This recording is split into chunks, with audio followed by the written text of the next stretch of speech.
Anyways, I had a feeling that Jorge Masvidal was going to step in for the fight.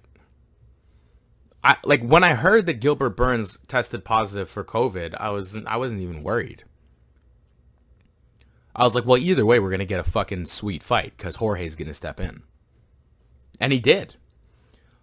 What's particularly interesting, though, is that it's almost like Jorge knew that this was going to go down. And Dustin Poirier was talking, he was being interviewed by somebody. I'm going to try to find the tweet.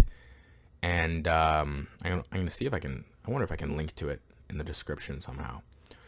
But he's talking to somebody in an interview, and he basically just goes over how Jorge Masvidal, who trains at ATT, I believe it's American Top Team, both him and Dustin Poirier train there, so they know each other pretty well. Jorge was sparring partners with him all up towards Dustin Poirier's Dan Hooker fight, in which Dustin Poirier put on a phenomenal performance. They sparred, he said, something like 5 times at least, and that he was there helping everybody out, getting work in with everybody at ATT, that he called wrestlers. He called wrestlers into the gym just to roll with them.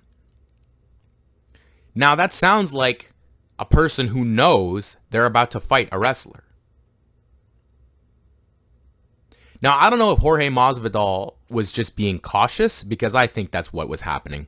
I don't think that there's any, weird conspiracy where Gilbert Burns was made to pull out at the last second so that Jorge Masvidal could step in and, make this dramatic entry. I don't think that's what happened. It seems kind of creepy that he would be training for a wrestler all of this time and then all of a sudden get the perfect opportunity to not only negotiate for more money but fight a wrestler. But in any case, that's not what happened, I don't think. What I think happened was that Jorge Masvidal, he's made a decent amount of money, and he can sit on the money that he has. Basically, he's not going to fight Usman until they give him the amount of money that he wants. So he probably didn't know for sure that the fight was going to fall through. But he thought, well, just in case, I might as well train because I'm going to have to fight this guy at some point anyways.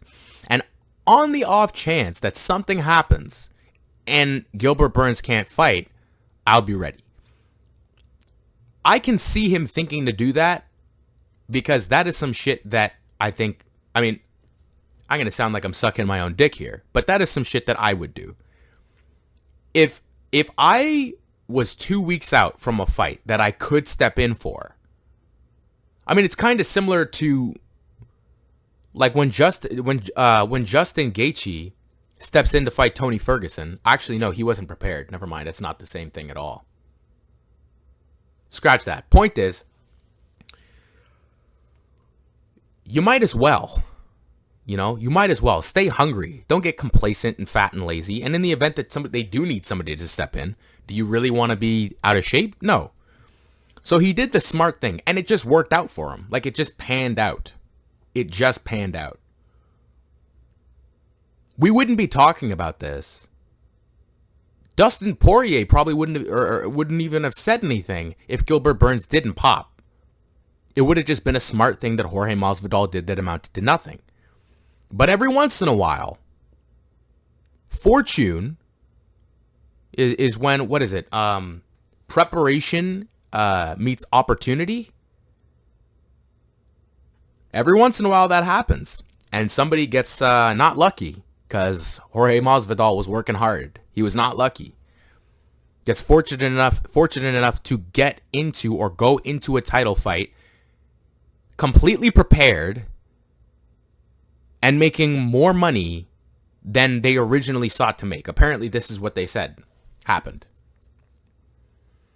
Because Jorge Masvidal, I heard him speaking with Ariel Helwani, said that they broke the UFC, basically. That the UFC called him. Which makes sense. Because who are you going to give that fight to? You're not going to give it to Colby again. Nobody wants to see fucking... I don't want to see that. I don't want to see Colby fight Usman again right now. And Tyron, there's no fucking way. Leon? That doesn't really excite me. I think I don't know.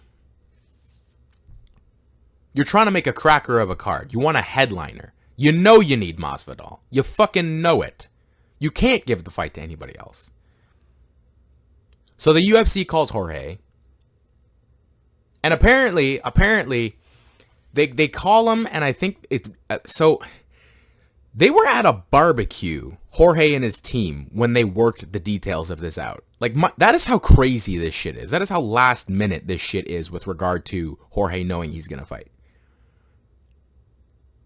They went back and forth on the phone for a couple of hours, and Jorge definitely got what he wanted.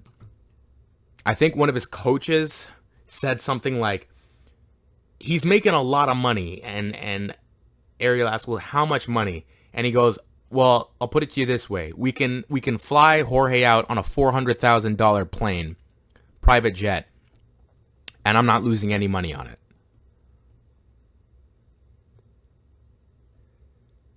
I mean, fuck. Well played, Jorge.